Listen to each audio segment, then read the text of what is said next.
I watched a movie last night called Here, Here, Here, as part of the Oscar season, the Oscar nominating season. and I was exceedingly moved by it.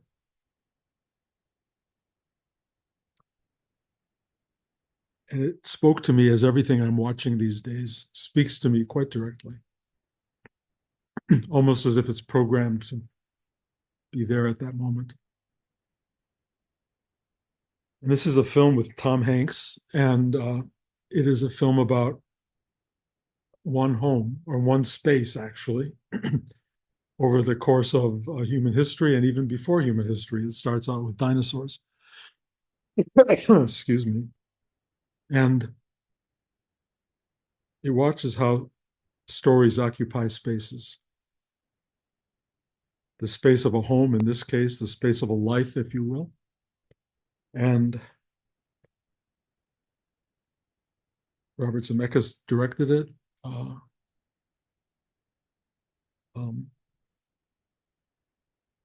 it's really a film that speaks to me in so many ways. And I recommend it primarily because it's influencing what I want to say.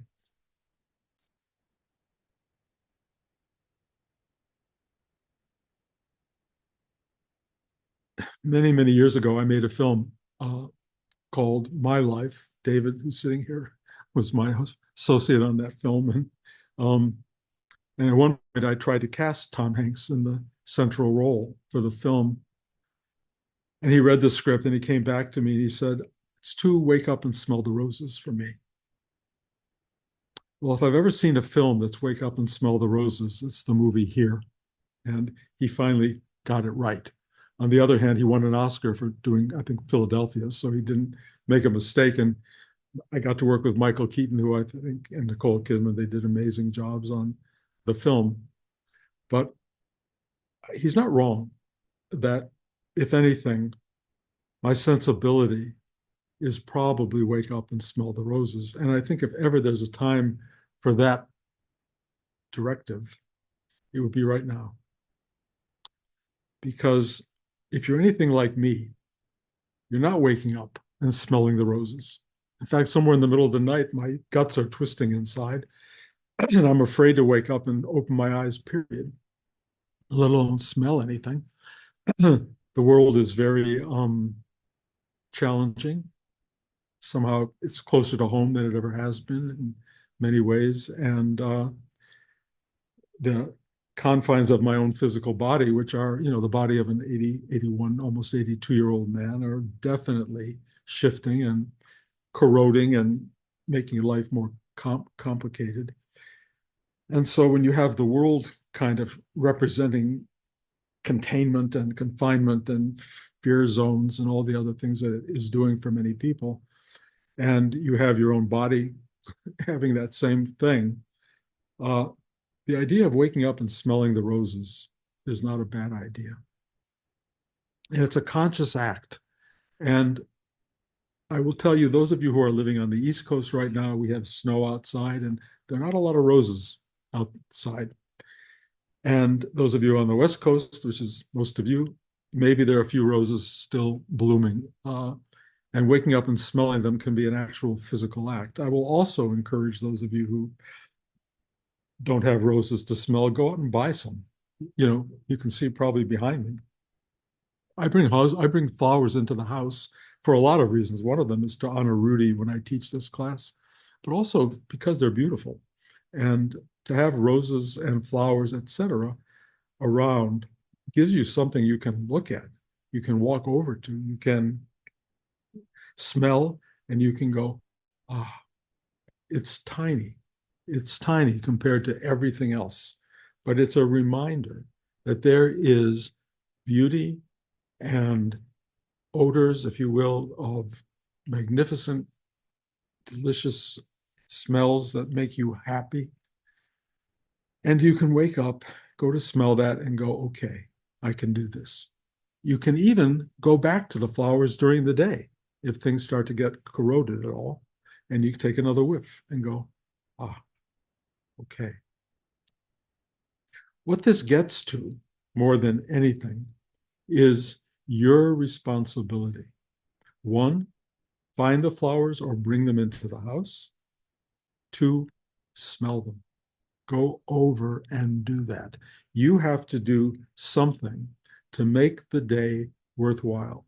Is it an extraordinary symphonic moment? No, it is what I call a grace note, but it's enough. It will start the movement inside your heart, inside your being, and it will create a kind of thank you for just being. And I'm telling you, in a time like this, finding that space is central. The key of this meditative practice that we have is finding the rose, if you will, the smell, the odor, the aroma of the beauty of a flower in yourself.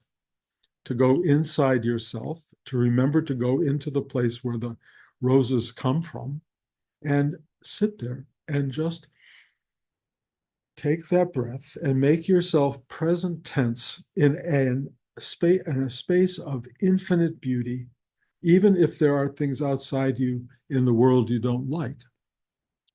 Infinite beauty seems to begin to then open up your eyes to reflect other infinite beauty around you.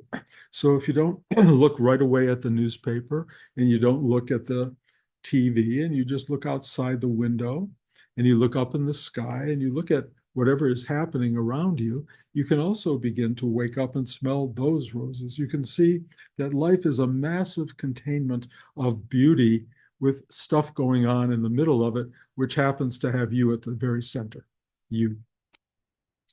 And how you bring yourself into the totality of life depends on how deeply you go into your heart and being and soul and mind and gut and feel the massiveness of what you bring to this space. So if all you bring to this space is thought, fear, worry, disappointment, anxiety, etc., it's only because you're not going inside and you're not smelling the roses. You're not doing the work. It's not that big a job. It's not that big a deal. Smelling roses may involve going out and buying some, yes, but it involves doing something that brings you into a space of contentment and appreciation, if only moment by moment, because that's a great, great way to find your entry point into the infinite and the eternal. Everything comes out of that space. The moment arises out of this vastness of being that's inside all of us. And the gift we all have in this particular class, in this particular practice, is entrance to that. We have that. And it's not to be done occasionally. It's not just to be done on bad days because you need a muscle for it. So those of you who know that you can't run a marathon by, once in a while, you have to practice, you have to do your daily work, you have to find this place. Do you have to sit for half an hour every day? Well, I will tell you, I sat for 44 years every day, every morning. I lit my candle and I sat there and I did my breathing and my meditation. And I think those of you who know or remember my story, I finally one day after 44 years said, why? Why am I doing this? I'm not going anywhere. Where's this thing I'm looking for? And the moment I stopped sitting, I realized I was only sitting to have something for Bruce. And the moment I stopped doing it, something else unfolded for me. And I realized how unimportant in a way and uncentral Bruce was. Something began to occur, as all of you know who read the story or listened to me. This awakening or this enlightenment of sorts came into play. This sense of vastness, of non-Bruce, of massive existence. But for most people I know who've had that experience, it's an experience. It happens and it fades away. You start to become embodied again. Part of your mind starts to play itself into the universe again. And then it becomes a dance of letting go and being part of the totality. And in a way, the journey is more into assembling the whole or being part of the whole than being separate from it or feeling you're just at the core of being rather than the manifestation. You are the totality.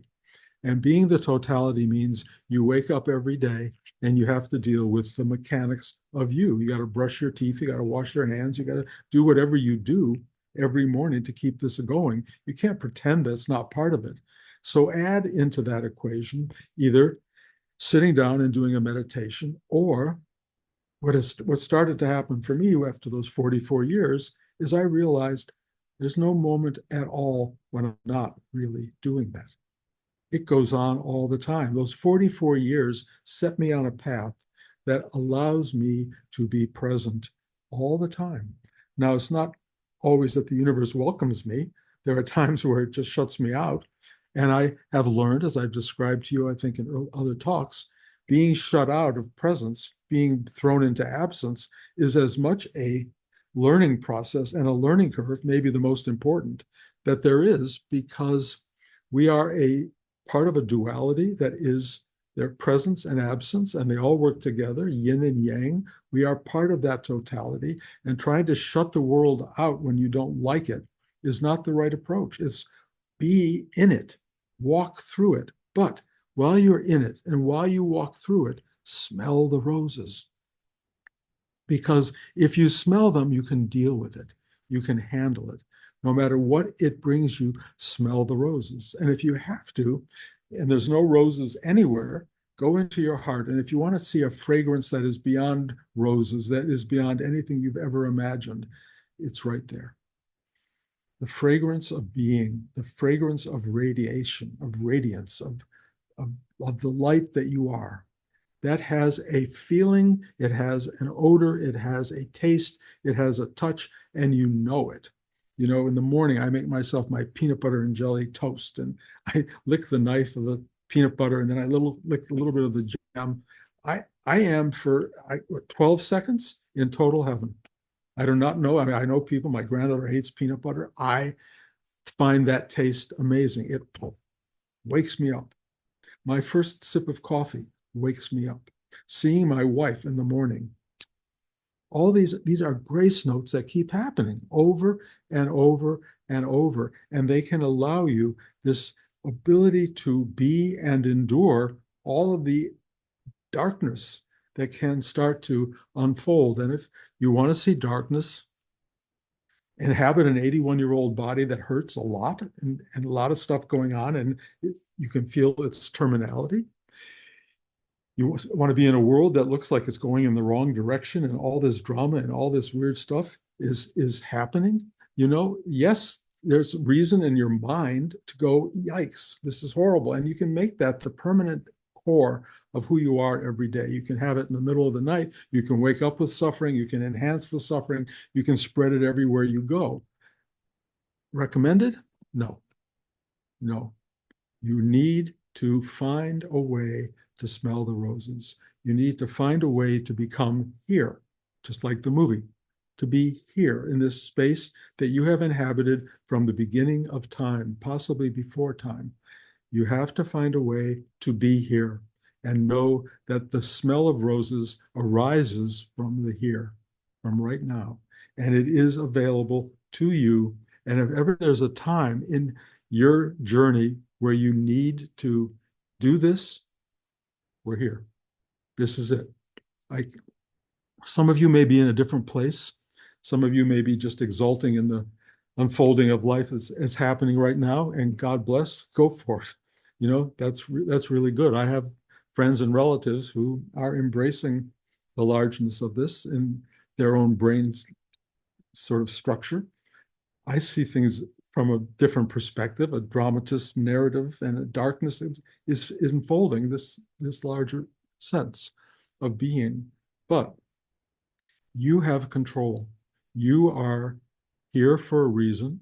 You have an ability to become the light in the darkness. You have an ability to be here and to smell and to touch and then to share that with everyone around you. And the great thing about people in this class, and I will tell you, because I just sat with each one of you directly, you are gifts to the world. You are not haphazard characters in this drama.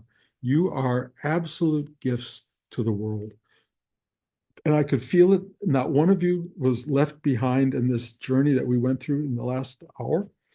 Each, excuse me, each one of you is a living, breathing, radiant force that can help others as well as yourself. Do both. Make yourself a gift to the world by being someone who smells the flowers and takes a rose and hands it to somebody else. Be that person. Because if ever the world needed you, I mean, look, this in our lifetime, we've lived a wonderful lifetime. We've had unbelievably beautiful things occurring. We've had a lot of positivity and a lot of joy in our lives. Mostly, the world has often had periods of darkness and struggle, and that there are pockets of the world that have that going on all the time. But we have had in this country and where we are an incredible ride, and now it's becoming something else. You have to rise to the occasion. You have to be available to provide light if there's darkness, or to provide joy if there's sadness, or to reach out to other people and tell them it's okay. It's okay. One of the things I've sort of felt in this particular period is this idea that there's there's no turning back.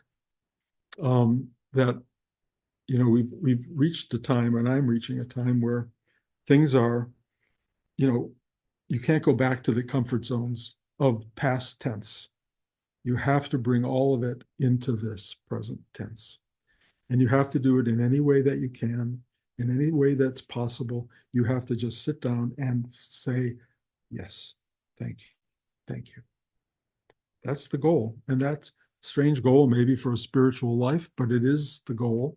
And if you're going through a really bleak period, and I've had people calling me and telling me that they are, I have to turn you back on yourself, because in the end, you're all you got. You're all you've got. And you know this, in truth, you're enough. You are enough. And the universe has structured itself, as far as I can tell, to make each one of us responsible and in charge. And we have to rise. I love the word rise, to the occasion. If the occasion is oppressive and dark and difficult and full of struggle, do the work. Find your way back into moments of grace and smell the roses as they appear, or if you have to go out and buy them. Do what you need to do now, because nobody else is there to do it for you, really. You may have people who can share this kind of directive with you. That's sort of what I've been programmed to do, to let you know it's possible, to let you know you are enough. You can do it. Nobody here is short of that capacity. If you feel during the course of the week or the month or whatever that you're going through that you need additional help, give me a call. Call me, write me, say you want to talk. You need connection. I am available, or will make myself available to be there if you're struggling or you just want a moment of handholding. That's part of the purpose of this. And you can do the same thing for other people. You can reach out and help other people, because trust me, people need you right now. But don't go as a voice of you should do and you should do that. Do what I talked about last week. Take them out for ice cream. Just do something sweet. Just be nice. Be calming. Be a friend. Be available. Just do that. Reach out because something in you says to reach out, and be the voice of comfort and the voice of, yes, we're in this together. And yes, there are roses to smell, and we can smell them together as well. So that's it, guys. That's the directive for now. Do the reaching, smell the roses, and and don't be embarrassed that that may be an old phrase for somebody doing something too simple to be worth have meaning. If Tom Hanks can go from turning down one script to making this movie that's nothing but wake up and smell the roses, then we can all wake up and smell the roses, because God knows it's a good choice. Okay. Any comments, criticisms, questions, concerns, fears, anxieties. Okay, I don't have everybody on screen. So if you're not speaking up, I'm going to take that as a no. My love to all of you. Have a wonderful week. And we'll see you next week, or those of you who want to show up.